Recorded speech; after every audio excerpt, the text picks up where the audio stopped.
इसके बारे में तो पता होगा ही होगा। Radhika, what is real number? पता? अंकिता?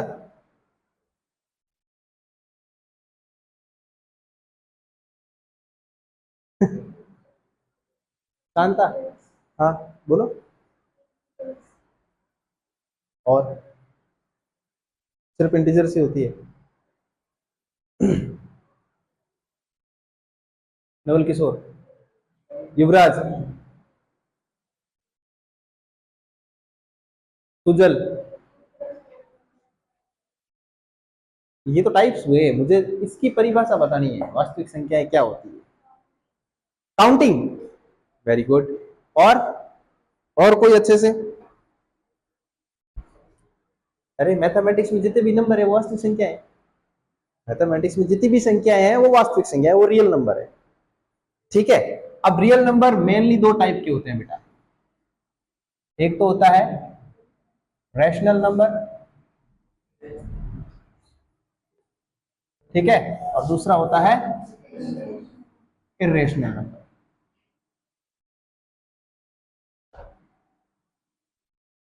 ठीक है, अवास्तविक संख्या है, नहीं अपरिमेय संख्या है।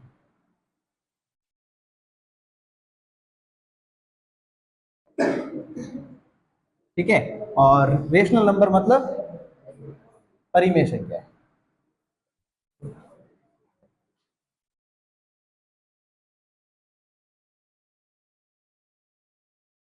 ठीक है, अब रियल नंबर है, रियल नंबर को दो पार्ट में डिवाइड कर दिया, रेशनल और इरेशनल। अब इरेशनल तो क्या है, अपने सिर्फ और सिर्फ टाइप है कि सर इरेशनल नंबर कौन कौन से होते हैं, क्या अंडर रूट 2 हो गया, नहीं अंडर रूट 2 हो गया, अंडर रूट 3 हो गया, ऐसी संख्या है जिसको अपन पी अपॉन क्यू की फॉर्म में नहीं लिख सकते हैं। सिर्फ और सिर्फ डेफिनेशन और कुछ एग्जांपल्स, उसके बारे में अपन करके छोड़ सकते हैं। तो एग्जांपल के तौर पर अपन इसमें क्या लिखेंगे, ऐसी संख्या है जिसको अपन पी अपॉन क्यू की फॉर्म में नहीं लिख सकते हैं। और जैसे अंडर रूट 2 किसी का स्क्वायर नहीं होता है, अंडर रूट 3 हो गया, है ना, ऐसे नंबर क्या होते हैं, वो इरेशनल नंबर की कैटेगरी में आते हैं। 9th क्लास में भी पढ़ा होगा इरेशनल नंबर क्या होते हैं, 9th क्लास में पढ़ा नहीं था? ऐसी एक्सप्रेशन जो, अरे वो तो है ही है, लेकिन 9th क्लास में और भी तो पढ़े थे ना, ऐसी फ्रैक्शंस जो उनके डिवाइड करने पर पॉइंट के बाद में नंबर चलते जाए, वो भी तो एक तरह का इरेशनल ही होता है, इरेशनल एक्सप्रेशन ही था। तो वो चीजें अपने अपने कोर्स में नहीं है ये वाली चीज। ठीक है, तो अभी हाल सिर्फ और सिर्फ इसकी डेफिनेशन पे ही ध्यान दो कि भाई ऐसी संख्या है जिसको अपन पी अपॉन क्यू की फॉर्म में नहीं लिख सकते हैं। और एग्जांपल के तौर पे जैसे अंडर रूट 2 लिख दिया, अंडर रूट 3, अंडर रूट 2 क्यों लिखा मैंने, अंडर रूट 1 क्यों नहीं लिखा, क्योंकि अंडर रूट 1 जो है वो 1 बन जाता है, ठीक, और अंडर रूट 4 जो होता है वो 2 बन जाता है। तो ऐसी संख्या अंडर रूट के अंदर ऐसी संख्या जो किसी के स्क्वायर नहीं होता है, जो किसी के स्क्वायर के फॉर्म में नहीं होता है, तो वो क्या होता है, रेशनल की कैटेगरी में आ जाता है। ठीक है, तो ये तो एक बेसिक जानकारी होगी अपने। अब रेशनल की बात करें तो ऐसे नंबर जिसको अपन पी अपॉन क्यू की फॉर्म में लिख सकते हैं, लिख सकते हैं, और जहां पर पी एंड क्यू क्या है, इंटीजर्स है, क्या है, इंटीजर्स मतलब पूर्णांक संख्या है। कैसी संख्या है, पूर्णांक संख्या है। और क्यू की वैल्यू जो है वो 0 के बराबर नहीं होनी चाहिए। तो ऐसे नंबर क्या होते हैं, रेशनल नंबर होते हैं। मैं डेफिनेशन इसलिए नहीं लिखा रहा हूं क्योंकि 7th class, 8th class, 9th class में यही सबसे पहले डेफिनेशन लिखाई जाती है कि व्हाट इज रेशनल नंबर, है ना। ऐसे नंबर जिसको पी अपॉन क्यू की फॉर्म में लिख सकते हैं, जहां P and Q are integers, where Q not equal to 0, और रेशनल नंबर। ये छोटी सी डेफिनेशन है, तुम खुद ही लिख सकते हो। ठीक है, अब इसको भी मैंने क्या कर दिया, दो पार्ट में डिवाइड कर दिया। भाई रैशनल नंबर को मैंने पी अपॉन क्यू की फॉर्म में लिखा, तो ऐसे नंबर भी तो हो सकते हैं जो पी अपॉन क्यू की फॉर्म में नहीं हो रहे, जो अपन पी अपॉन क्यू मतलब फ्रैक्शन में नहीं लिखे लेकिन फिर भी रैशनल होते हैं। जैसे कि दो पार्ट में, एक तो फ्रैक्शनल पार्ट अलग हो गया, ठीक है, और इंटीजर अलग हो गया।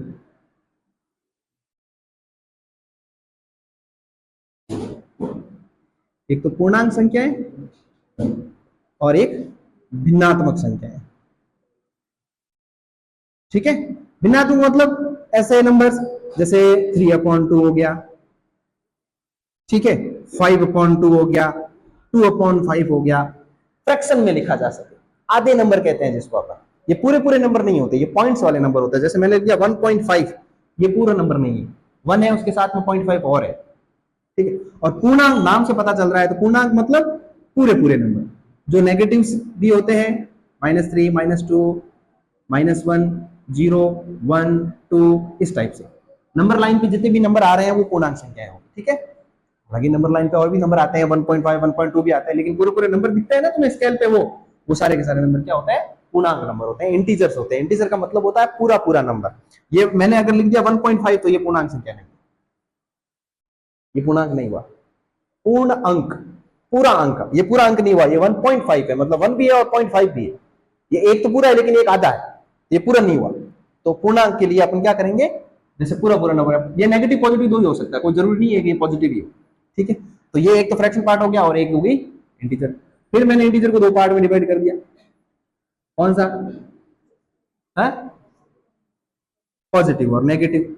एक तो हो गया नेगेटिव मतलब ऋणात्मक संख्याएं, और दूसरी धनात्मक संख्याएं, ठीक है, मतलब पॉजिटिव हो गया। अब बताओ भाई, जीरो पॉजिटिव है कि नेगेटिव? जीरो ना तो पॉजिटिव है ना नेगेटिव है, जीरो एक नंबर है सिंपल, ठीक है। हालांकि अपन जीरो को पॉजिटिव ही लेते हैं, ठीक। और धनात्मक को दो पार्ट में डिवाइड कर दिया, एक तो हो गया होल नंबर और दूसरा हो गया नेचुरल नंबर, ठीक है। होल नंबर मतलब पूर्ण संख्याएं,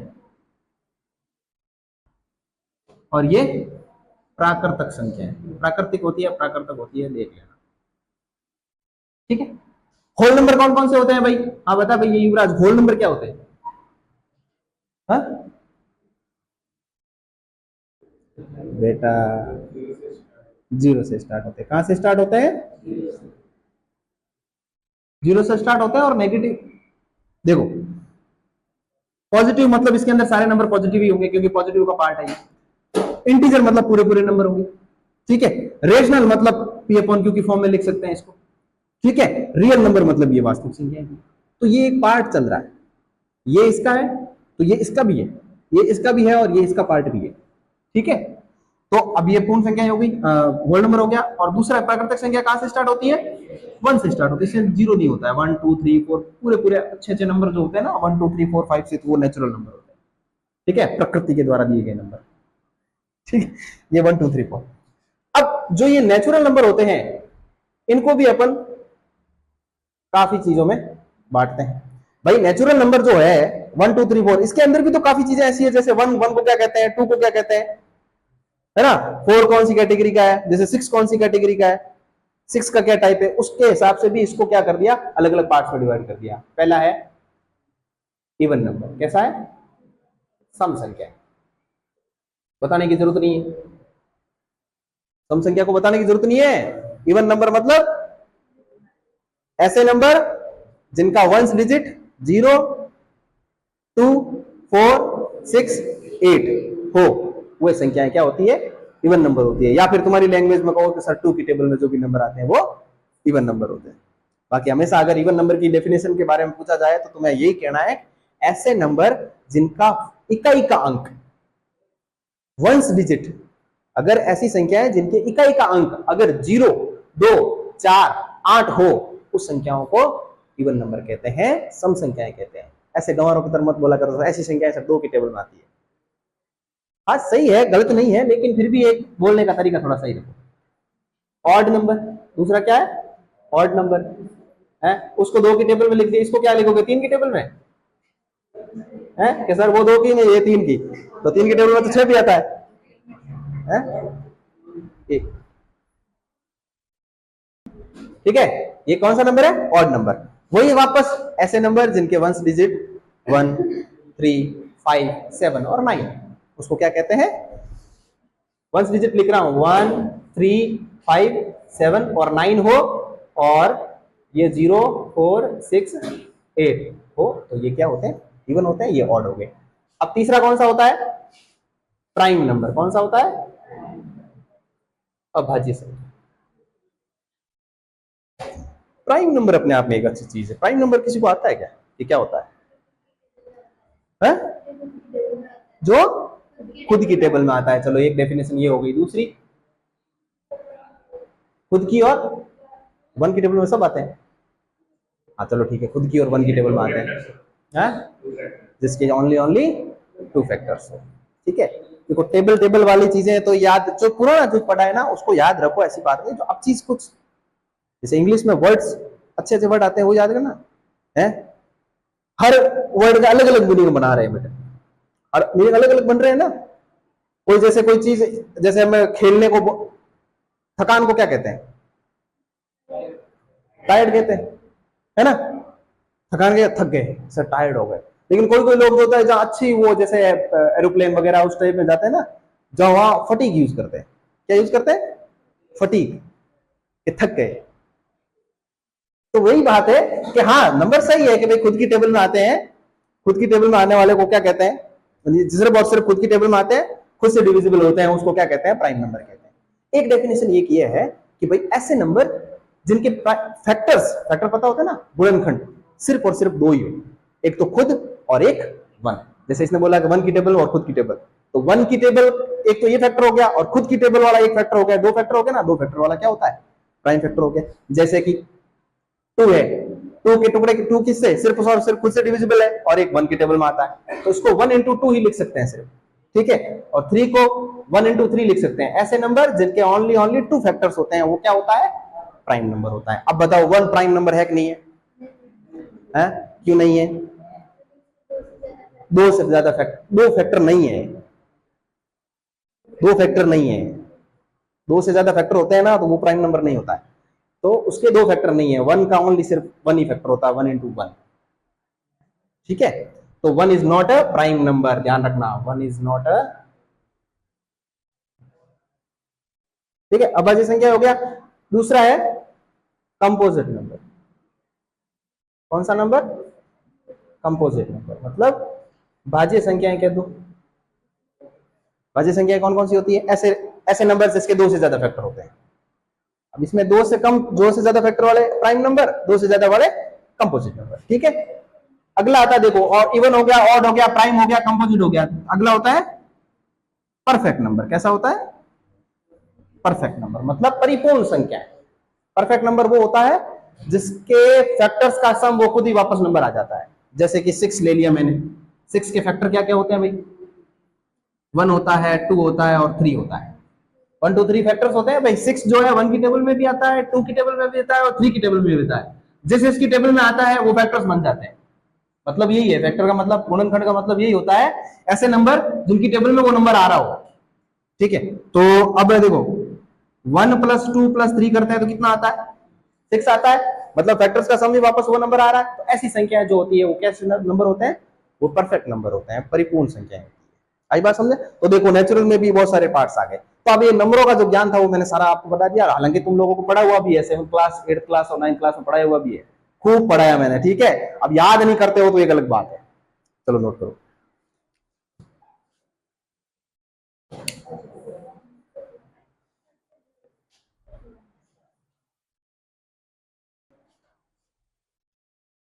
अगला है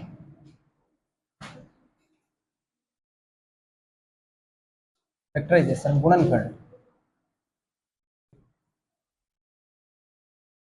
इजी है गुणनखंड, तुम लोगों ने पढ़ा होगा। मतलब किसी भी नंबर के फैक्टर कैसे करते हैं वो चीज फैक्टराइजेशन कहते हैं, जिसको अपन गुणनखंड कहते हैं। पहले फैक्टराइजेशन करेंगे फिर एलसीएम एचसीएफ करेंगे। ठीक है, फैक्टराइजेशन का मतलब क्या होता है? किसी भी नंबर को छोटे छोटे टुकड़ों में तोड़ना। टुकड़े, ऐसे टुकड़े जो उसकी टेबल में आते हैं। ठीक है, जैसे कि मैंने सिक्स ले लिया, फैक्टराइजेशन कैसे करते हैं? ये ऐसे, छोटी क्लास में बहुत पढ़ा होगा ना। डिवाइड करते जाना, सबसे पहले स्टार्टिंग किससे करनी है? टू से करनी है। टू से डिवाइड किया, कितनी बार गया? थ्री टाइम्स गया। फिर थ्री से जा नहीं रहा है, फिर अपन करेंगे थ्री से, आखिर वन आ गया, क्लोज कर देंगे। तो सिक्स के फैक्टर क्या हो गए भाई अपने पास? One into two into three. One हर किसी का फैक्टर होता है, इसलिए अपन लिखते नहीं है, जनरली टू से स्टार्ट करते हैं। ठीक है, तो फैक्टराइजेशन एक सिंपल चीज हो गई। जैसे मैंने दूसरा और एग्जांपल ले लिया, 24 का फैक्टर कैसे होगा। अब तुम्हें 24 का फैक्टर करने के लिए बार बार ये चीज करने की जरूरत नहीं होनी चाहिए। कैलकुलेशन इतनी स्ट्रांग रखो कि हाथों हाथ हो जाए। भाई टू का आधा कितना हो गया? 12 से, दो को 12 से गुणा करते हैं तब 24 आता है। फिर और मैंने 12 को 2 से गुणा करते, 12 को 6 से गुणा करते आते हैं, और 6 के फैक्टर कितने होते हैं 2 इंटू 3, 2 3 जा 6, 6 2 जा 12, 12 2 जा 24। अगर किसी के समझ में नहीं आ रहा है तो ये वाला रास्ता अपना सकता है, कोई प्रॉब्लम नहीं है इसमें, कोई भी छोटा नहीं कहलाएगा वो कि मैं मेरी बेइज्जती हो जाएगी, ऐसा कुछ, ऐसा कोई सीन नहीं है, ठीक है। तो 24 के फैक्टर क्या हो गए, ये 24 के फैक्टर्स। आई बात समझ। तो फैक्टर करने का कुल मिला के ये बेसिक चीज है। तो एग्जांपल सेकंड वाला है, ये एग्जांपल सेकंड ही था शायद हमारे बुक के अंदर। एग्जांपल सेकंड जो था उसमें सीधा लिखा हुआ है कि 6 एंड 20 के क्या करने हैं आपको, प्राइम फैक्टराइजेशन निकालना है, फैक्टर निकालना है, और उसका एलसीएम और एचसीएफ भी निकालना है। तो भाई फैक्टर कैसे कर देंगे, इसका 6 के फैक्टर हो गए भाई 2 3 3 1, ये तो 6 के फैक्टर तो हो गए भाई 2 इंटू 3, और 20 के फैक्टर क्या हो गए अपने पास, 20 के फैक्टर हो गए 10 बार गया, फिर 2 से किया 5 टाइम, फिर 5 से गया 1 टाइम, तो 20 के फैक्टर क्या हो गए अपने पास 2 इंटू 2 इंटू 5। तो फैक्टराइजेशन कैसे करते हैं पता चल गया। फैक्टर का मतलब होता है किसी भी बड़े नंबर को तो छोटे छोटे टुकड़ों में बांटना। अब एक चीज ध्यान देखो, इसको फैक्टराइजेशन ही प्राइम फैक्टराइजेशन कहते हैं। क्या कहते हैं अपन, प्राइम फैक्टराइजेशन, मतलब जो भी नंबर आएगा वो प्राइम नंबर होगा। फैक्टर करने के बाद जो भी नंबर आता है वो प्राइम नंबर होता है। देखो 2 जो है अपने आप में प्राइम नंबर होता है, 3 भी प्राइम नंबर होता है, 5 भी प्राइम नंबर होता है। तो ये जो फैक्टर होते हैं वो हमेशा प्राइम नंबर होते हैं, इसलिए इनको कहा जाता है प्राइम फैक्टराइजेशन कहा जाता है। आई बात समझे। तो किसी भी नंबर का फैक्टर मतलब उसके प्राइम फैक्टराइजेशन करना है। वो प्राइम कितने प्राइम नंबरों के मल्टीप्लीकेशन से वो नंबर आ रहा है, वो नंबर कौन कौन से है वो डिसाइड करना है, उसी को अपन क्या कहते हैं, फैक्टर कहते हैं। नोट करो।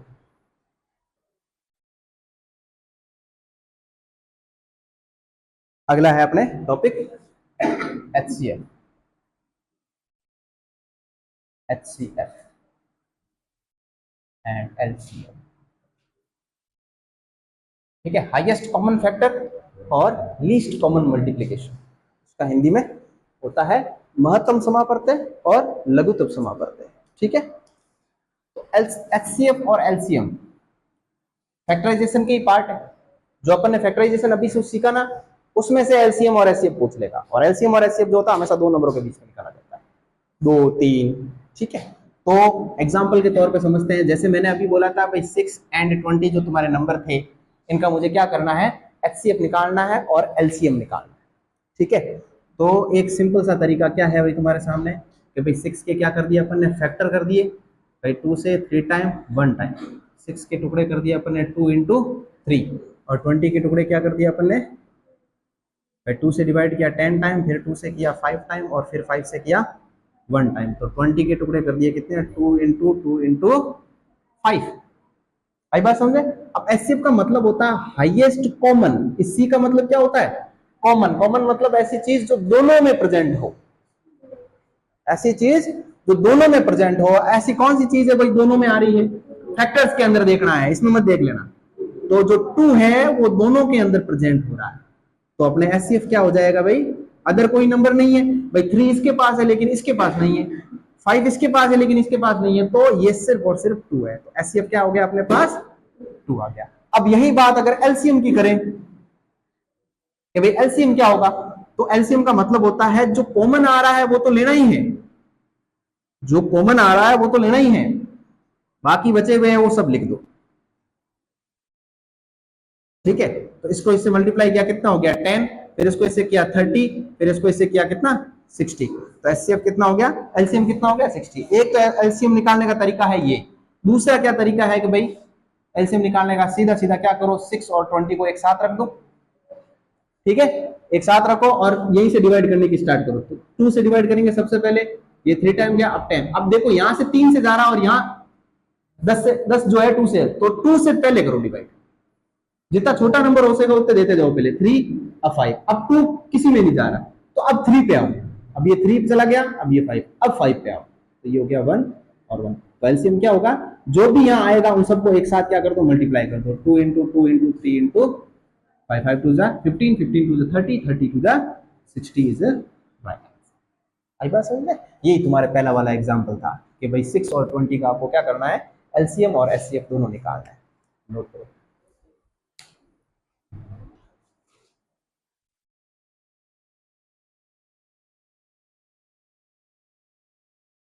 सेकंड एग्जांपल था सॉरी।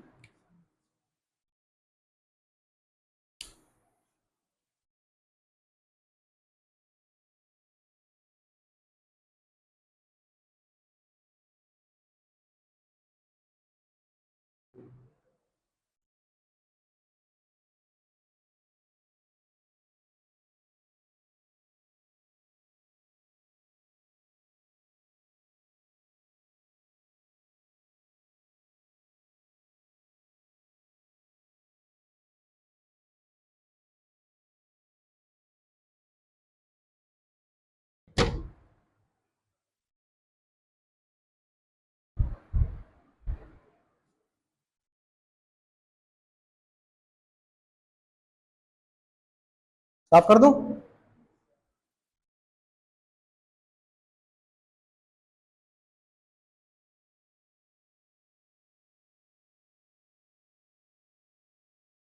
अगला एग्जाम्पल 3, 96 एग्जाम्पल 3 है 96 एंड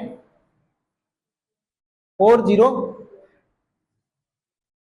तो आपका क्या करना है, एलसीएम निकालना है और एचसीएफ निकालना है, दोनों वही सेम चीज करेंगे। पहले अपन क्या करेंगे, सॉल्यूशन लिखेंगे और 96 के क्या करेंगे अपन, फैक्टर्स करेंगे। भाई 96 का किससे डिवाइड किया, 2 से डिवाइड किया, कितनी बार गया भाई, ये 4 और 8, 48 टाइम गया। फिर 2 से डिवाइड किया तो ये 2 और 4, 24 टाइम गया। फिर 2 से डिवाइड किया, कितनी बार गया, 12 टाइम। फिर 2 से डिवाइड किया, कितनी बार गया, 6 टाइम। फिर 2 से गया, कितनी बार गया, फिर 3 से किया आखिर में, और आखिर में 1 आ गया। तो 96 के अपने पास कितने आ गए भाई, फैक्टर्स क्या आ गए, 2 into 2 into 2 into 2 into 1 2 3 4 5 2 multiply bye 3।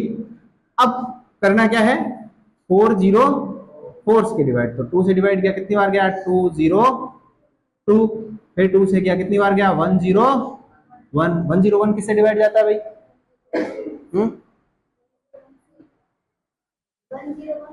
हाँ 101 किससे डिवाइड जाता है,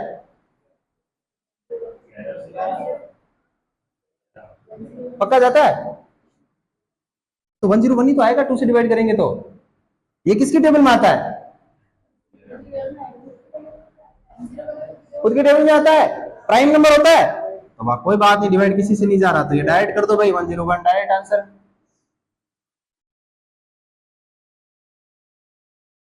ठीक है, तो चेक कर लेना अगर जाता है तो, फिर ऐसे मत कर देना कि सर नहीं जा रहा है, नहीं जा रहा है, ठीक है तो लिख देते हैं। तो 404 के कौन कौन से फैक्टर हो गए अपने पास, एक तो हो गया 2 इंटू 2 इंटू 101। अब अपन को निकालना है क्या, एचसीएफ, तो यहां से कितना आ जाएगा भाई, एक तो 2 हो गया कॉमन, एक ये वाला 2 और हो गया कॉमन। अब कोई आ रहा है, नहीं आ रहा, तो 2 इंटू 2 कितना, देखो इसमें से एक लेना है और इस पेयर में से एक लेना है, तो 2 2 2 जा 4। अब रही बात एलसीएम की, तो एलसीएम का मतलब क्या हो गया भाई, लीस्ट कॉमन, मतलब जो आ रहे हैं पहले जो कॉमन आ रहे हैं वो तो लेने ही लेने हैं। तो एचसीएफ तो जो है वो 4 तो है ही है, बाकी कितने बचे हैं, 2 into 2 into 2 into 3 into 101। Final answer कितना आ रहा है भाई,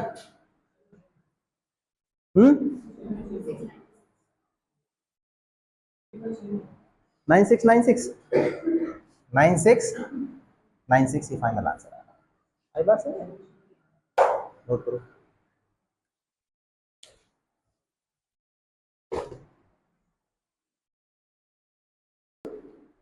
4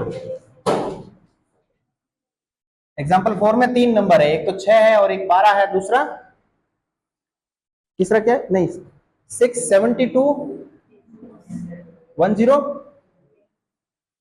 120 है ना, तीनों का एक साथ निकालना है एलसीएम और एचसीएफ। तो सबसे पहले तो अपन क्या निकालेंगे भाई, एचसीएफ निकालेंगे। ठीक है, एचसीएफ 6 से डिवाइड किया, कितनी बार गया, फिर 6 के फैक्टर पता ही होने चाहिए ना, तो 6 के फैक्टर क्या हो गए भाई, क्या कर रहा हूं, 6 के फैक्टर हो गया 2 इंटू 3। अब 72 के फैक्टर, 2 से किया 36, फिर 2 से किया 18, फिर 2 से किया 9 9, फिर 2 से जाता नहीं 3 से जाता है 3 1। तो 72 के फैक्टर कौन कौन से हो गए, 2 इंटू 2 इंटू 2 इंटू 3 इंटू 3। आई बात समझ में। अब अगला है 120, तो 120 को 2 से डिवाइड किया, कितना हो गया भाई, 60 टाइम गया। फिर 2 से किया 30 टाइम, फिर 2 से किया 15 टाइम, फिर 3 से जा रहा है 5 टाइम, फिर 5 से जाएगा 1 टाइम। तो भाई अब एक साथ लिख दूं सबके में यहाँ पर, तो 6 के तो फैक्टर हो गए 2 इंटू 3, 72 के फैक्टर हो गए भाई 2 इंटू 2 इंटू 2 इंटू 3 इंटू 3। 120 के फैक्टर हो गए भाई 2 इंटू 2 इंटू 2 इंटू 3 इंटू 5। अब एचसीएफ का मतलब ये होता है कि सब में एक समान आना चाहिए, वही होना चाहिए, वही होगा आपके एचसीएफ। तो ये 2 आ रहा है, सब में आ रहा है, एक तो 2 हो गया, दूसरा 3 इसके पास है, इसके पास भी है और इसके पास भी है, तो 3 हो गया। तो एचसीएफ तो कितना हो गया अपने पास, 6 हो गया। अब ये भैया इसके ऊपर क्रॉस कर दो ये कि भाई ये 3 के फैक्टर बन गए।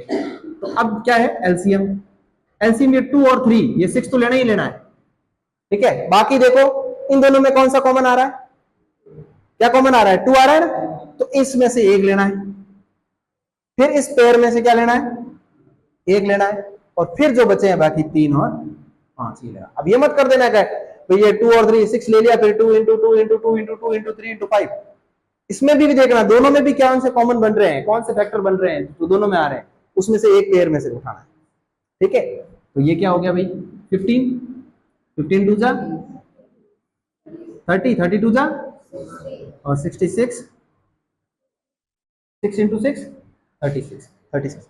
इससे अच्छा मैं इसलिए कह रहा था भाई एलसीएम जो है तो तुम क्या कर लिया करो, एक साथ कर लिया करो, 6 72 120, वो साथ बड़ा होता है ना, आसानी से होगा, फैक्टर पता चल जाएंगे किसमें से कौन सा आएगा, डायरेक्ट आके मल्टीप्लाई कर देना, ठीक है। कैसे देखो साइड में कर लेता हूँ मैं इसको, ये कर लेता हूँ 6 और करके 72 और 120, 2 से गया 3 36 और 60, फिर 2 से जा रहा है 3 18 30, फिर 2 से जा रहा है 3 9 15, फिर 3 से जा रहा है 1 3 5, फिर 3 से जा रहा है 1 1 5, और ये 5 से जा रहा है। ये देखो सेम ही आ रहे हैं ना, नहीं 3 ज़्यादा कैसे आ रहा है, यहाँ 2 3 6, तो ये सेम ही आएगा, जो मैं मल्टीप्लाई करोगे सेम आएगा, ठीक है। या तो इस टाइप से कर सकते हो या फिर ये समझ में आया तो इससे भी कर सकते हो, जो तुम्हें सही लगे वैसे करो। ये एचसीएफ और एलसीएम वाली जो कहानी थी वो तुम्हारे यहाँ तक है तुम्हारे पास। 1.1 का क्वेश्चन नंबर फर्स्ट, सबके क्या करने हैं अपन को, 144 156 3825, फिर 5005 और लास्ट 7429। इसके क्या करने हैं अपन को, क्या कुछ गड़बड़ हो रही है क्या, तो इसके सबके क्या करने हैं अपन को, प्राइम फैक्टर्स निकालने हैं। क्या निकालने हैं, प्राइम फैक्टर्स। देखो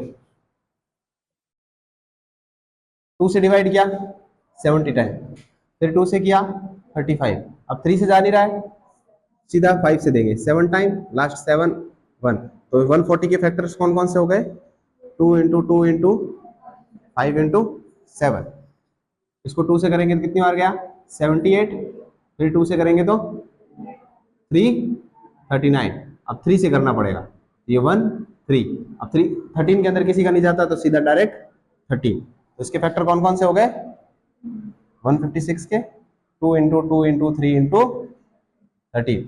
अब इसको किससे करेंगे, 3 से करेंगे, 3 से जाएगा, चेक कर लो एक बार, 1 टाइम 2 टाइम जा रहा है, कैसे नहीं जा रहा है, हाँ 3 से क्या है 1 टाइम गया, पीछे बचा ये 8 आया, 8 के डिवाइड 2 टाइम जाता है, फिर 2 बचेगा 7 टाइम, फिर 1 5 टाइम, फिर 3 से ट्राई करो 4 टाइम 2 टाइम 5 टाइम जा रहा है। अब और 3 से ट्राई करो 1 टाइम, नहीं अब नहीं जा रहा है 3 से, तो अपन क्या करेंगे सीधा 5 से करेंगे, तो 5 से हो गया 8 और 5 85, फिर इसको और 5 से किया कितनी बार गया 1 17, 17 ही होता है ना, अब 17 को 1 टाइम, तो 3 8 2 5 के फैक्टर कौन कौन से हो गए, 3 इंटू 3 इंटू 5 इंटू 5 इंटू 17, ये अपने अलग अलग फैक्टर्स आ गए, ठीक है। अब इसका फैक्टर करो भाई, सीधा डायरेक्ट 5 से ही जाएगा, 1 टाइम 0 0 1, और किससे जाएगा 7 से जाएगा, तो चलो 7 से कर लेते हैं, 7 से 1 टाइम 3 4 टाइम फिर 3 टाइम, फिर 1 4 3 11 से जाएगा, 7 से नहीं जाएगा ना, 7 से नहीं जाएगा, 11 से जाएगा 1 टाइम 3 टाइम, और फिर वापस 13 से जाए, सारे के सारे बढ़िया बढ़िया प्राइम नंबर्स आए हैं, तो 5050 इसके कितने हो जाएंगे 5 इंटू 7 इंटू 11 इंटू 13, इसके फैक्टर क्या होंगे, इसका सीधा 17 से जाएगा डिवाइड बेटा, ठीक है, कितनी बार 4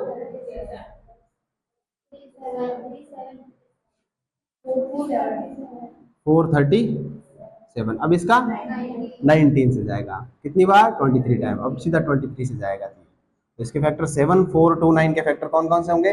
17 इंटू 19 इंटू 23, ये नोट करो।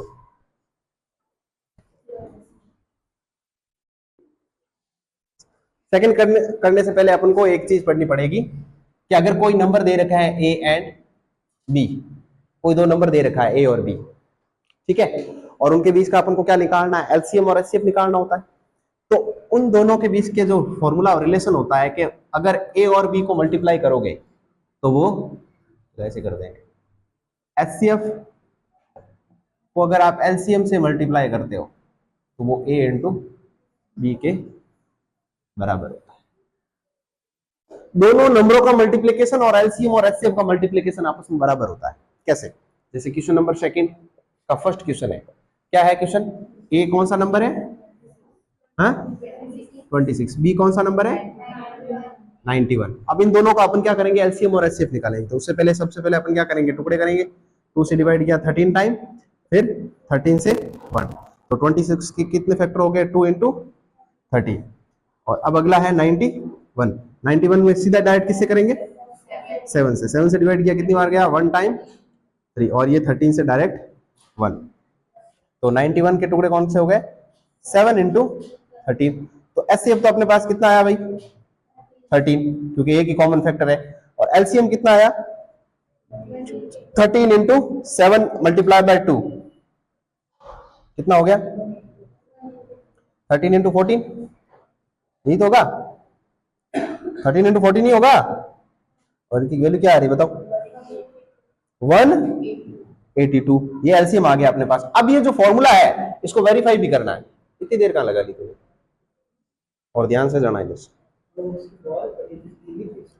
ध्यान से जा। तो इसके नजदीक नजदीक से क्यों गुजर रहा है? ठीक है, तो एचसीएफ कितना है? 13। एलसीएम कितना है? 182। और ए कितना है? 26। और बी कितना है? 91। इन दोनों का मल्टीप्लाई करो और इन दोनों का मल्टीप्लाई करो, वैल्यू सेम आनी चाहिए, और सेम आएगी। सही बात समझे? अगर सेम आ रही है तो ही आप एलसीएम और एचसीएफ सेम है, सही है। नहीं तो फिर तो उन लोगों ने कोई गड़बड़ी की है। ये 26 2 टाइम 13 8 जा कितना होता है? 13 8 जा 103 104 104 प्लस 2 106 106 का 6 इधर और 10 और में चला गया, ठीक है। और ये 13 13 और 2 3 2 3 6 6, इसका मल्टीप्लाई करो, देखिए कितना आ रहा है। 91 को 26 से मल्टीप्लाई किया 6 54 2 18 6 6 3 1 2 3 6 6 2 3 6 6 बराबर आ रहा है। तो वेरीफाई भी हो गया आपने। आई बात समझे? तो एलसीएम और एचसीएफ निकालने के बाद आपको वेरीफाई भी करना होता है कि भाई इस वाले क्वेश्चन के अंदर वेरीफाई हो रहा है। नोट करो भाई, किसी ने नहीं किया। क्वेश्चन नंबर सेकंड का सेकंड क्या है भाई? 5 0 10 एंड 92। थर्ड है 3 36 एंड 54। ठीक है, अब देखो इसमें क्या किया, टुकड़े कर दिए। कितनी बार गया भाई? 2 टाइम 5 टाइम और 5 टाइम, फिर 3 से जाएगा, 3 से जा रहा है 8 टाइम और 5 टाइम, फिर देखो 3 से नहीं जा रहा, 5 से जा रहा है। कितनी बार? 17 टाइम और 17 का 1। तो 510 का कितना हो गया भाई अपने? 2 इंटू 3 इंटू 5 इंटू 17। इसके टुकड़े करो 92 के, हो जाएंगे क्या यहाँ?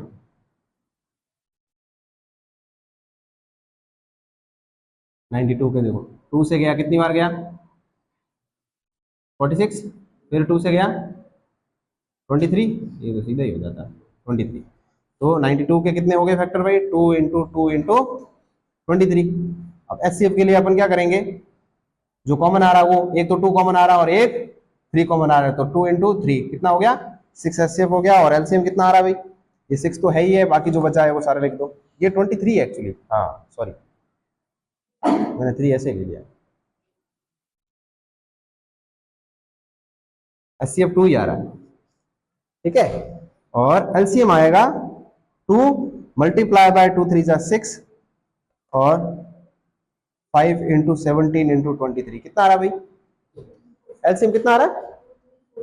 23460, 23460 ये एलसीएम आया। अब वो वेरीफाई करना है भाई, है ना। वेरीफाई कैसे? देखो एलसीएम 510 को गुणा करेंगे 92 से और 2 को मल्टीप्लाई करेंगे 23406, दोनों की वैल्यू बराबर आनी चाहिए। इसकी वैल्यू बराबर आए, देखो कितनी आ रही है? 46920 और इसको मल्टीप्लाई करो 028964469, दोनों बराबर आ रहे हैं, ठीक है। ये सेम सेम यही वाला है। 336 को डिवाइड करेंगे 2 से तो 1 टाइम, 6 टाइम और 8 टाइम, ये आ रहा है 168। फिर 2 से गया 8 4, फिर 2 से गया 4 2, फिर 2 से गया 21, 3 से गया 7 और 7 से 1 और ये 54 का और कर दिया, कितना हो गया? 2 से गया 27, 3 से गया 9, 3 से गया 3 3 1, सही है। ये हो गया 36 के 336 के टुकड़े हो गए भाई, 2 into 2 into 2 into 2 into 3 into 7 और 54 के हो गए आपके 2 इंटू 3 इंटू 3 इंटू 3, ऐसे हो जाएगा 2 मल्टीप्लाई बाय 3 कितना? 6 और एलसीएम कितना हो जाएगा? 6 तो है ही है, बाकी जो बचा है सारा ले लो। ये 8 हो गया और 3 3 जा 9 और ये 7, कितना आ रहा है? 3024 वेरीफाई। 336 को मल्टीप्लाई करना है 54 से और इसको करना है 3024 को मल्टीप्लाई करना है 6 से, तो इसका कितना आ रहा है? 18144 18144 ये आ रहा है, नहीं आ रहा? 4 4 1 8 1, सिंपल, सही, ठीक है। तो वेरीफाई भी हो गया और एलसीएम एससीएफ भी हो गया, नोट कर लो।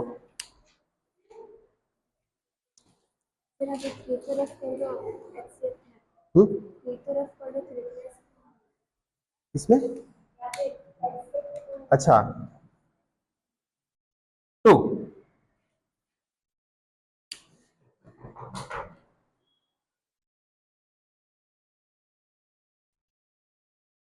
क्वेश्चन नंबर 3 पहला है 12 15 और 21, सेकंड है 17 23 29, थर्ड है 8 9 25। इन सब के क्या करने हैं आपको?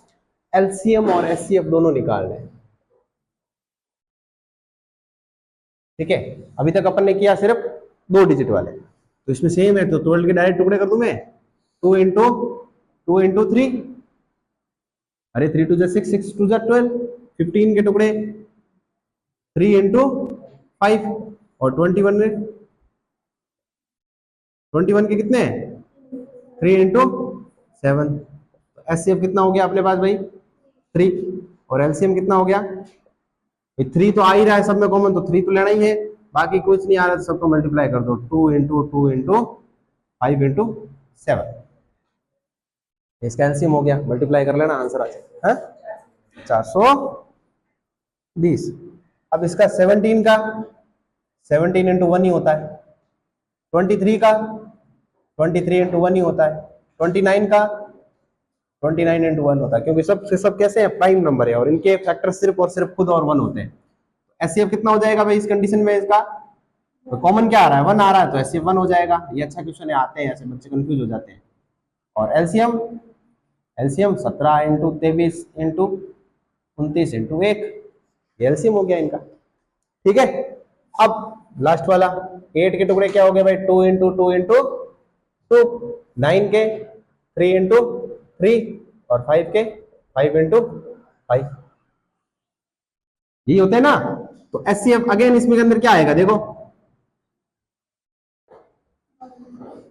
भाई 2 किसी कोई फैक्टर कॉमन नहीं आ रहा तो कितना लेंगे 1 और एलसीएम वहां सबको मल्टीप्लाई कर दो 8 into 9 into 5 25 8 into 9 into 25 multiply करोगे तो एलसीएम आ जाएगा। ठीक है, ये क्वेश्चन नंबर सेकंड हो गया।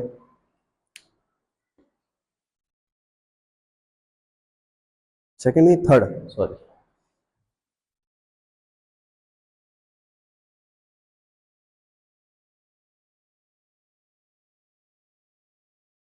क्वेश्चन नंबर 4 एक अच्छा प्रश्न है, ये बोर्ड में आया हुआ है। ठीक है, एचसीएफ ऑफ 306 और 657 इज इक्वल टू कितना दे रखा है 9, तो एलसीएम कितना होगा। एचसीएफ दे रखा है, एलसीएम निकालना है, तो संख्याएं कौन कौन सी है भाई, एक तो ए संख्या है 306 और बी कितना है 657। अपन को पता है कि भाई एचसीएफ और एलसीएम का जो मल्टीप्लिकेशन होता है वो दोनों नंबरों के गुणा के बराबर होता है। ठीक है, तो एचसीएफ कितना दे रखा है 9 दे रखा है, एलसीएम अपन को नहीं पता, और ए कितना है 306 और ये है 657, तो एलसीएम आ जाएगा ये 9 जो है सीधा डिवाइड में चला जाएगा, 306 गुणा 657 डिवाइडेड बाय 9 की टेबल में शायद जाता है ये 34 टाइम जाता है ना, तो एलसीएम 3 टाइम नीचे बचा 3 4 टाइम, सही है। 34 को मल्टीप्लाई करेंगे 657 से तो कितना आ रहा है 2233 आगे जीरो नहीं आएगा। ठीक है, ये तुम्हारा फाइनल आंसर होगा, ये अच्छा क्वेश्चन है। ठीक है, और क्वेश्चन नंबर 5 देखो इधर,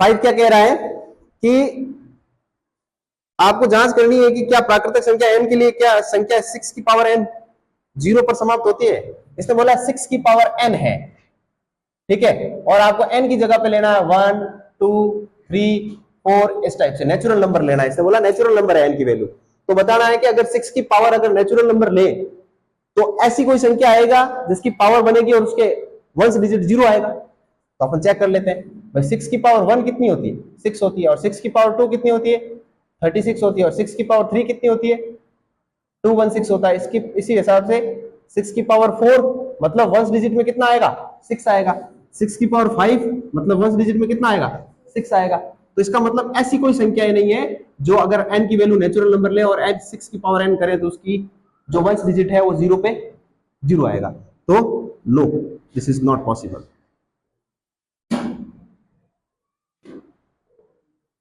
यह संभव नहीं है।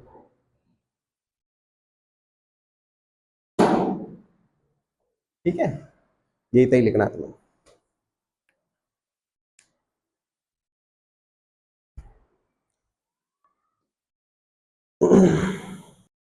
क्वेश्चन नंबर 6,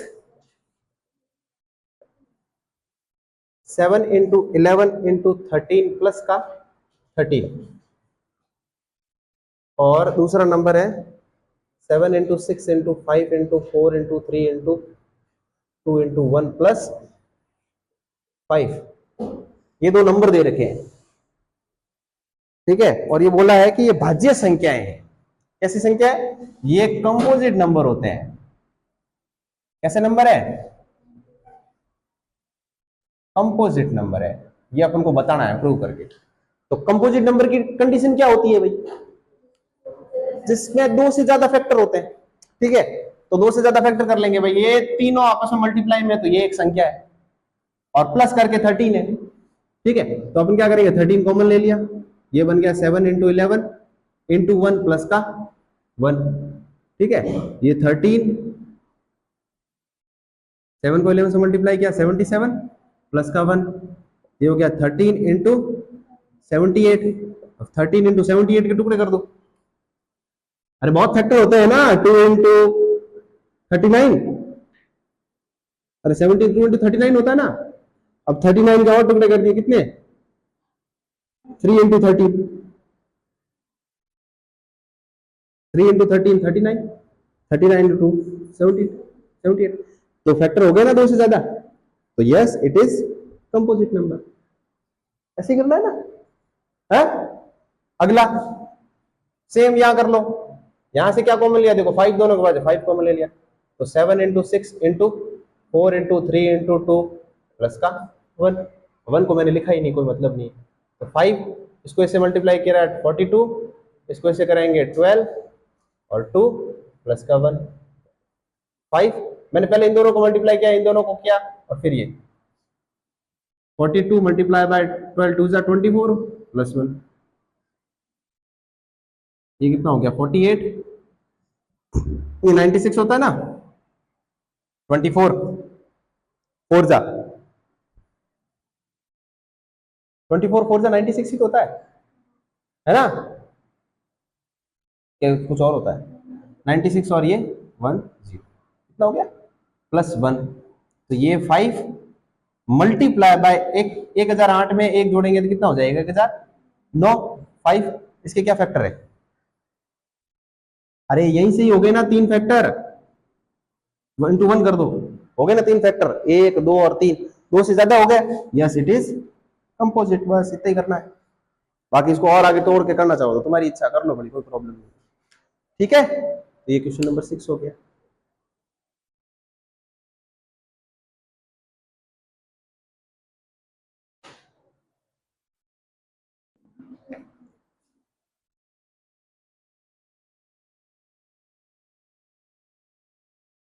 अगला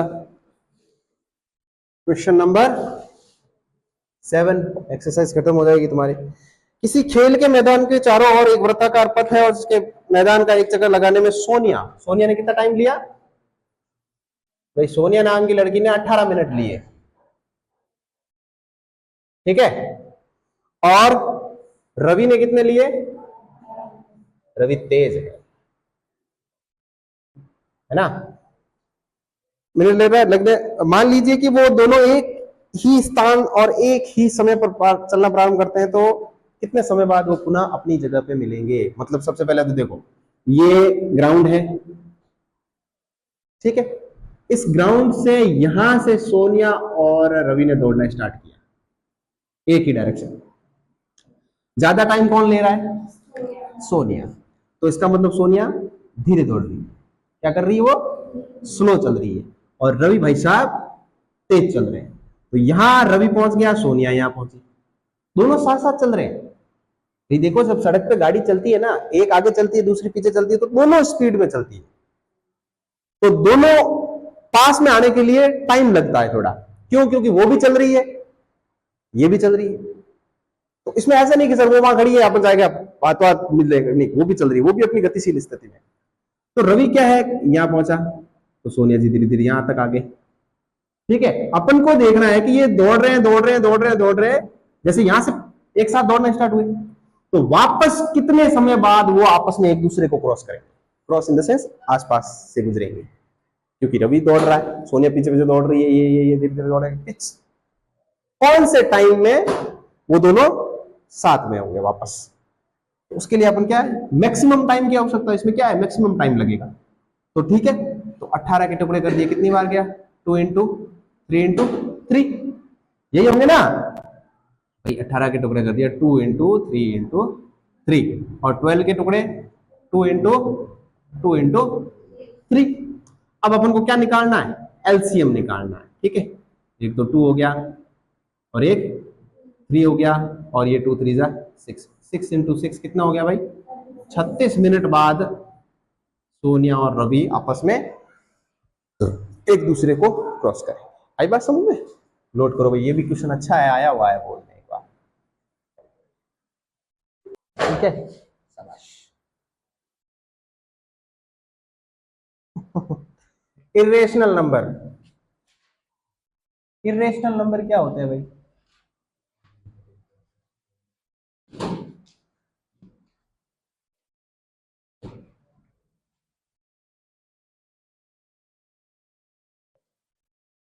अपरिमेय संख्या क्या होती है भाई?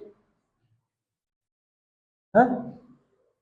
ऐसी संख्याएं जिनको अपन p बटा q की फॉर्म में नहीं लिख सकते, p अपॉन q की फॉर्म में नहीं लिख सकते एक तो, ठीक है।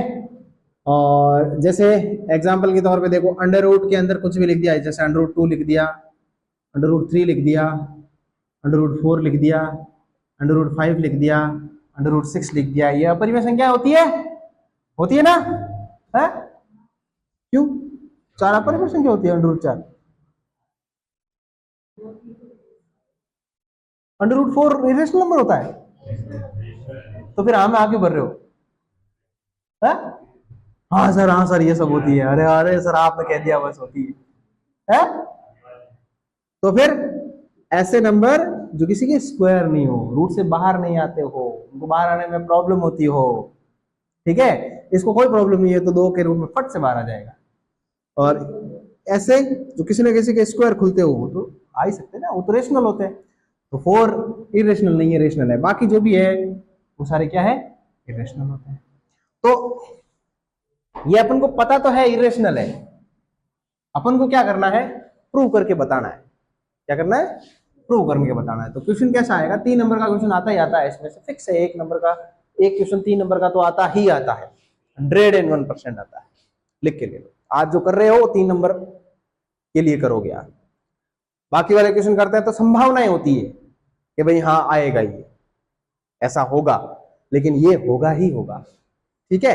तो क्वेश्चन किस टाइप से बनेगा कि prove that under root 2 is a irrational number, ठीक है। ये सिद्ध करो, सिद्ध कीजिए कि अंडर रूट 2 एक अपरिमेय संख्या है। प्रश्न ऐसे आएगा, ठीक है। इसको आपको स्टेप बाय स्टेप चीजों को सॉल्व करना है। एक बार में समझ में नहीं आएगा, क्योंकि ये थ्योरेटिकल क्वेश्चन है। इसमें लैंग्वेज लिखनी पड़ेगी, अपने मन से करना पड़ेगा। जो चीज करोगे वो सब चीज माननी पड़ेगी, माना ये, माना वो, माना ये, अब ये नहीं हो रहा तो ये मान लो। अरे भाई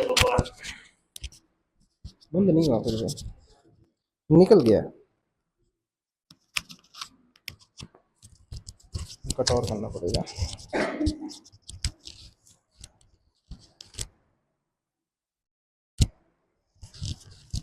हाँ भाई, ठीक है। तो हर चीज को मानना पड़ेगा। चलो करते हैं आगे। अपन को पता है कि अंडर रूट 2 क्या है? इरेशनल है, ये चीज तो पता है।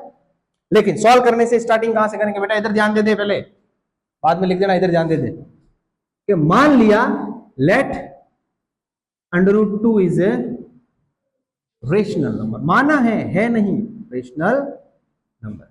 माना अंडर रूट 2 एक परिमेय संख्या है। परिमेय संख्या है, तो परिमेय संख्या है तो इसका रूप जो है वो a अपॉन बी या p अपॉन क्यू फॉर्म, कुछ भी लिख सकते हो। p अपॉन क्यू लिख दो, मतलब फ्रैक्शन फॉर्म की होगी, एकदम परफेक्ट फ्रैक्शन बनेगी, ठीक है। इसको बना दिया अपन ने इक्वेशन फर्स्ट। अब मैंने b को इससे मल्टीप्लाई करवाया, तो under root 2 multiply by b a। अब मैंने क्या कर दिया? स्क्वायरिंग बोथ साइड कर दिया। क्या कर दिया? स्क्वायरिंग मतलब वर्ग करने पर दोनों तरफ वर्ग किया, तो अंडर रूट 2 इंटू बी का स्क्वायर किया और ए का भी स्क्वायर कर दिया। अंडर रूट 2 का स्क्वायर तो 2 हो गया, बी स्क्वायर का बी स्क्वायर हो गया और ए स्क्वायर का ए स्क्वायर। ये इक्वेशन सेकंड बन गई, ठीक है। अब इक्वेशन सेकंड के अंदर एक अपने सामने ये चीज आ रही है कि जो ए की वैल्यू जो भी होगी वो 2 से डिविजिबल होगी। कैसे? क्या है भाई, ए की जो वैल्यू यहां आएगी वो 2 के मल्टीप्लाई में आएगी। अरे 2 के मल्टीप्लाई में आएगी, 2 से कोई भी मल्टीप्लाई हो रहा है इसका मतलब उसके अंदर 2 का डिवाइड होगा। किसी भी नंबर को 2 से गुणा करोगे तो उसके अंदर उसका डिवाइड जाएगा ही जाएगा, है ना। तो from equation 2 we can say that 2 is a factor of A. ठीक है, सही है ना? ठीक है, समीकरण 2 से हम कह सकते हैं कि 2a का गुणनखंड है। ये हिंदी मीडियम वालों के लिए। यहां तक पहुंच गए। अब आगे क्या करते हैं, चलो देखते हैं। भाई यहां से a की वैल्यू, तो a का एक फैक्टर तो आ गया, क्या आया? 2 आया। ठीक है, अब मैं क्या करता हूं, एक और चेक करता हूं, चेक ऑन अदर कांस्टेंट। यहां से कितना हुआ है? हाँ हाँ, यहां से तो आएगा ना। Check on other constant.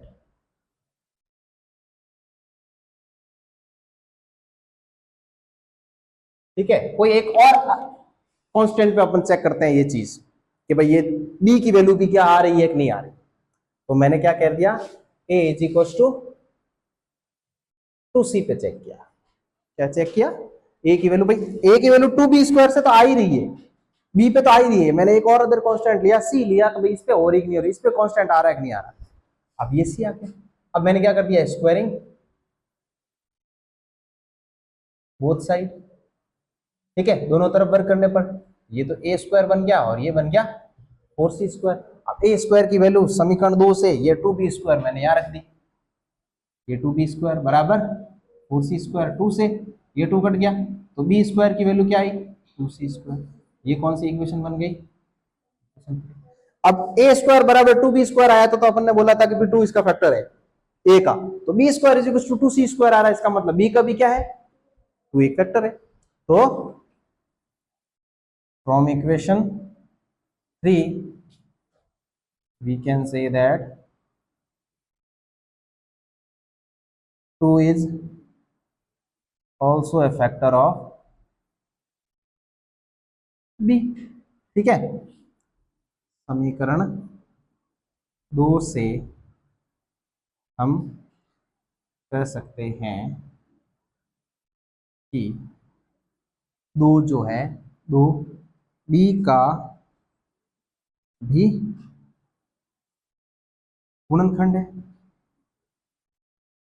आई बात समझ में? क्या है, b का भी गुणनखंड है।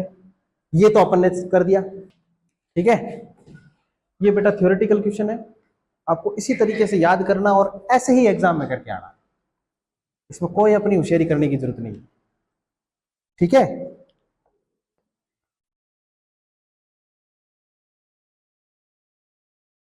देखो ये क्या कह रहा है, देखो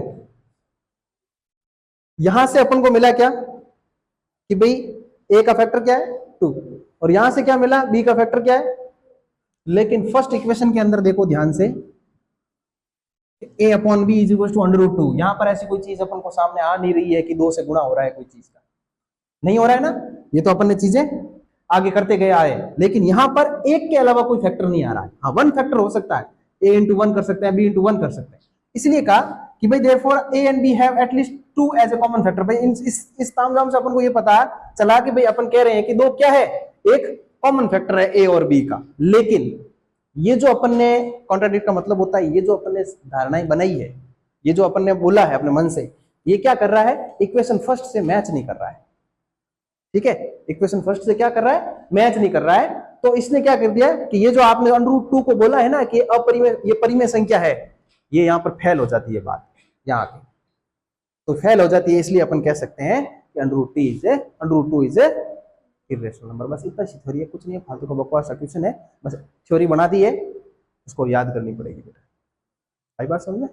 नोट कर लो, फिर अगला क्वेश्चन करवाता हूँ। ये हिंदी वाले करना है, हिंदी वालों को अतः ए और बी में कम से कम एक उभयनिष्ठ गुणनखंड है। ये जो बुक है ना, पता ही होगा तुम्हें, फर्स्ट बुक कहाँ है रे तेरी? क्यों, किसकी बारात में आया है? मार खाने के लक्षण करते हो रहे तुम लोग।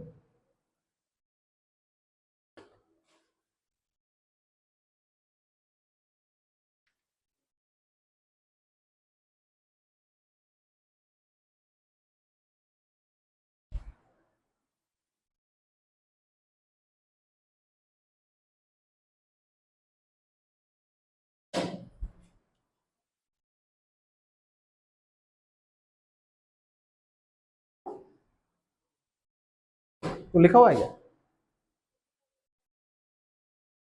कॉपी क्यों नहीं लाई? किसका? यहां पर?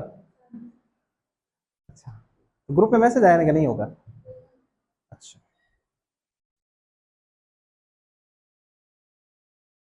लो भाई, अब एक हो गया, इसके बेसिस पे सारे हो जाएंगे।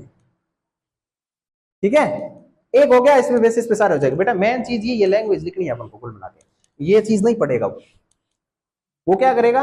कॉपी खोलेगा, √2, ठीक है ठीक है ठीक है ठीक है, फिर पढ़ेगा यहाँ, ठीक ओके।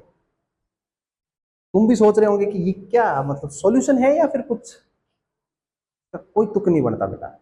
बस अब एक क्वेश्चन दे दिया है, क्या कर सकते हैं, याद तो करना पड़ेगा ना। और उल्टी बात यह है कि ये बोर्ड में आता है और 100% आता है, इसके कोई 50-50 चांसेस भी नहीं है, वो ये 100% आता ही आता है। कोई भी आता है, ये तो √2 में से आ जाएगा, या √3 आ जाएगा, या √5 आ जाएगा, या √7 आ जाएगा। ये 4 क्वेश्चन है, चारों में से कोई भी एक दे देगा। ठीक है, अब वो √3 वाला कैसे करते हैं अभी करते हैं, नोट करो।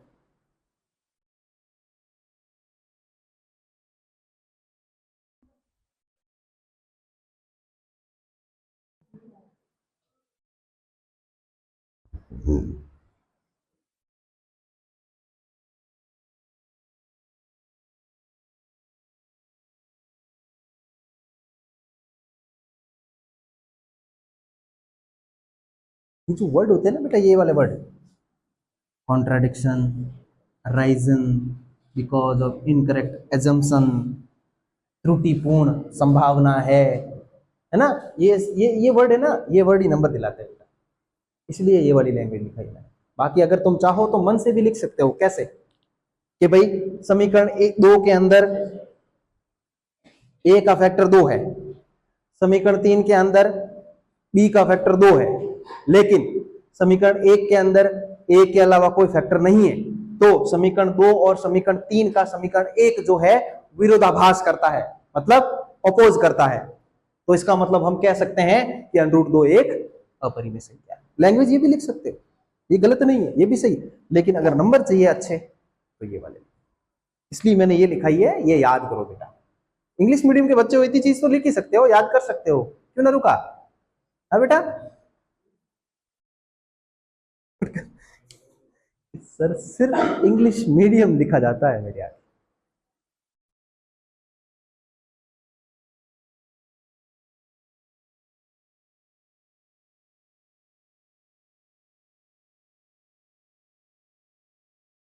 बेटा बेटा हाँ बेटा, आज इसको कंप्लीट कर ही देते हैं, चलो। क्या टाइम हुआ? आधा घंटा पड़ा है, आधा घंटा में तो दूसरा चैप्टर भी कर लेंगे। जल्दी नोट करो।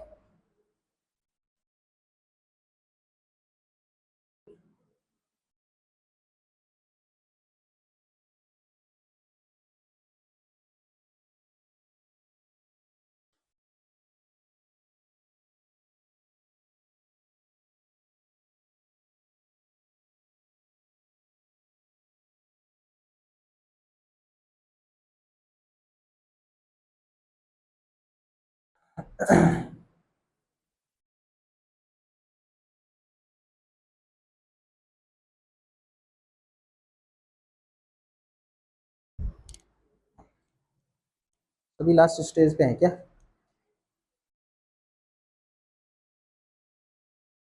कितना ढीला लिख रहा है, मेरे साथ साथ चल रहा था फिर भी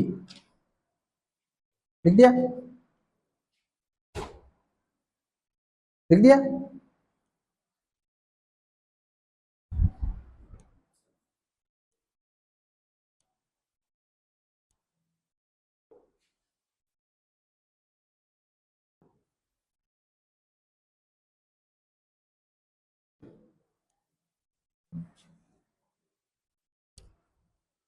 अब मुझे √3 का बनाना है, इसी क्वेश्चन के अंदर √3 का बनाना है, तो लैंग्वेज बार बार वही लिखने की जरूरत नहीं है, ठीक है, लेकिन तुम्हें लिखनी है, ठीक है। मैं क्या करूंगा, क्वेश्चन सेम, सिर्फ √2 की जगह √3 कर दो, ये 3 हो गया, 3 यहां पर 3 हो जाएगा, √3 का स्क्वायर 3, तो we can say that 3 is a common factor, ठीक है, तो ये 3 बन गया, और यहाँ 3c से चेक कर लेंगे अदर कांस्टेंट, 3 का स्क्वायर 9 हो जाएगा, यहाँ 9 हो जाएगा, और यहाँ पर a स्क्वायर की जगह 3b स्क्वायर हो जाएगा, ये से कट जाएगा कितनी टाइम, 3 टाइम कटेगा, तो ये 3c स्क्वायर हो जाएगा, इससे यहाँ पर b का भी फैक्टर क्या आ जाएगा, 3 आ जाएगा, यहाँ पर भी 3, ठीक है, फिर दिस काउंटर 2 इज ए, मतलब 3 इज ए कॉमन फैक्टर, बाकी कुछ है नहीं, only we can say that √, okay okay okay okay, ठीक है, ये √3 का बन गया, बस। ऐसे √5 का बना देना, √7 का बना देना, वो तुम घर पे कर देना, ठीक है। 4 क्वेश्चन हो गए, हुए कि नहीं हुए, तो फिर है? अब अगला टाइप कौन सा आएगा क्वेश्चंस का, ये तो आगे √5 हो गया, ये एग्जाम्पल 6, एग्जाम्पल 6 में बोला है 5 माइनस √3 इज इरेशनल, ये प्रूव करके बताना है, ये शो करके बताना है, ठीक है। इसमें क्या करेंगे भाई, उसमें √3 को लिए तो अपन ने ये पूरी तामझाम की, और वहां से एक चीज अपने को क्लियर कर दी अपन ने कि भाई √2 इरेशनल होता है, √3 इरेशनल होता है, √5 इरेशनल होता है, और √7 भी इरेशनल होता है। ये चीजें तो अपने प्रूफ के अंदर वो 4 क्वेश्चन करने से हो गई। अब उसकी हेल्प से अपन को इसको इजी वे में सॉल्व करना है, ठीक है। तो इरेशनल प्रूव करना है, तो सबसे पहले तो क्या करेंगे, लेट 5 माइनस √3 इज रेशनल, माना एक परिमेय संख्या है,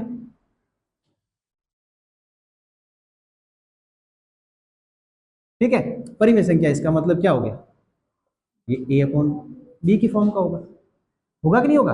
अब √3 को मैंने उधर ट्रांसफर कर दिया, ठीक है, और 1/a/b को मैंने इधर ट्रांसफर कर दिया, नेगेटिव पॉजिटिव था, इधर आते नेगेटिव हो गया, और ये नेगेटिव था, उधर जाते ही पॉजिटिव।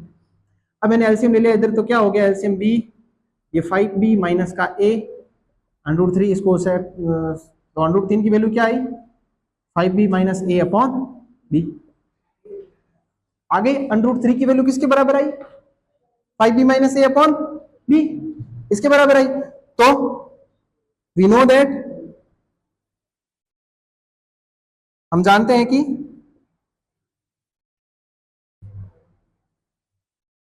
√3 इज इरेशनल, एक √3 एक अपरिमेय है, इरेशनल, सो 5 माइनस √3, सो आगे क्या लिखेंगे, हम जानते हैं कि √3 कैसा है, इरेशनल, जो कि अपन ने प्रीवियस क्वेश्चन में सॉल्व किया। सो 5b minus a/b is also irrational, तो 5b माइनस a भी एक कैसा होगा, अपरिमेय होगा, so we can say that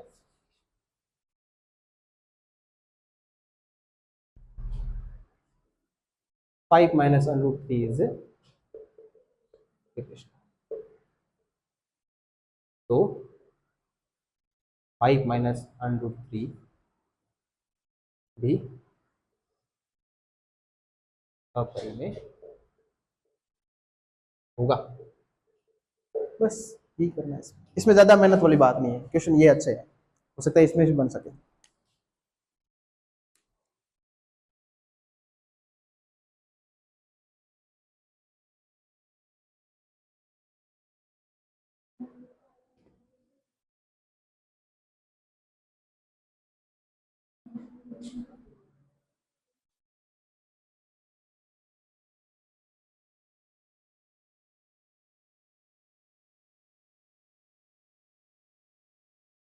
example 7,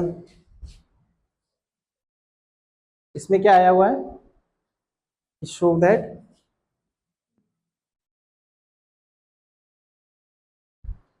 three under root to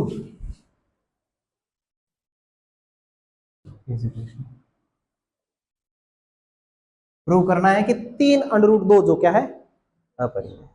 तो solution, let 3 under root 2 is rational, माना परिमेय है, ठीक है। तो 3 अंडर रूट 2 बराबर ए अपॉन बी, ठीक है भाई। इस साइड अपन को सिर्फ अंडर रूट वाली वैल्यू रखनी है, बराबर ए upon 3b।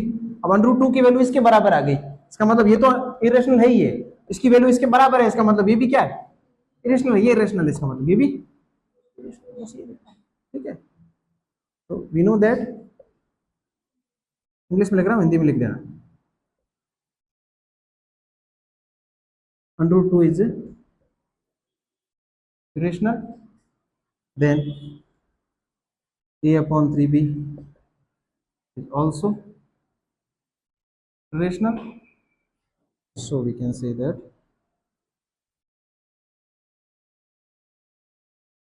three under root 2 is irrational। बस ये लिखना है, हिंदी वाला लिख रहा, लिखो हिंदी में, लिखो हिंदी में। रे हम जानते हैं कि अंडर रूट 2 एक अपरिमेय है, इसका मतलब a अपॉन, तो a अपॉन 3b भी एक क्या है, अपरिमेय है, तो हम कह सकते हैं कि अंडर रूट 2 भी एक अपरिमेय है। इजी है, तो खास नहीं, नोट कर लो।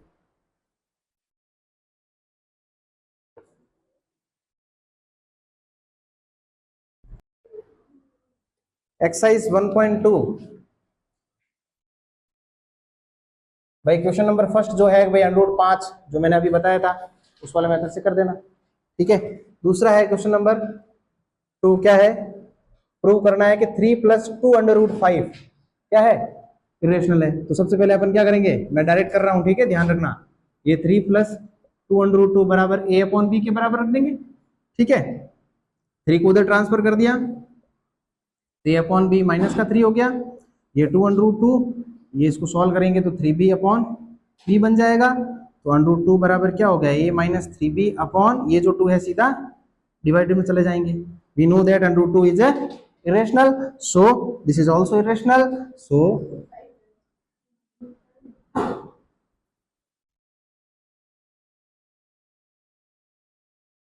ठीक है, 2 रूट 5 है ना, लिख दोगे, ये तो आसान है ना, ये तो अब एक क्वेश्चन करा दिया, बार बार एक ही लैंग्वेज लिखने का कोई फायदा नहीं है ना, इतना काम तो तू कर ही सकते हो, नहीं तो फिर कोई मतलब ही नहीं है पढ़ने का। ये 1 अपॉन अंडर रूट 2 बराबर, अब क्या करना है,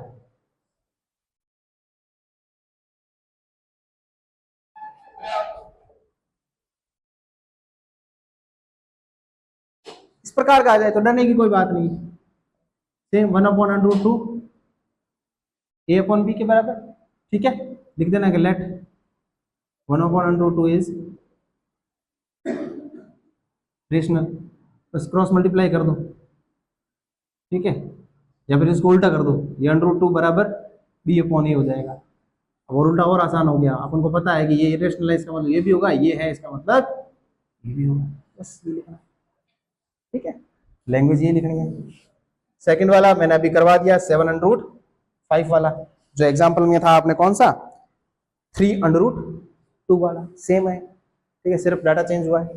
थर्ड वाला 6 प्लस अंडर रूट 2, इसको भी कर लोगे तो बराबर ए के बराबर रखोगे, 6 को उधर ट्रांसफर करोगे, ए अपॉन बी रखोगे, 6 को उधर ट्रांसफर करोगे तो अंडर रूट 2 की वैल्यू ए माइनस 6b अपॉन बी बन जाएगी। बाकी लैंग्वेज तो खुद लिखनी है, ठीक है। इस 1.2 एक्सरसाइज से पहले एग्जांपल और इनकी ये खासियत है कि एक क्वेश्चन अगर कर दिया तो बाकी वाले सारे अपने आप होते रहेंगे, ठीक है। तो ये तुम्हारे 1.2 एक्सरसाइज,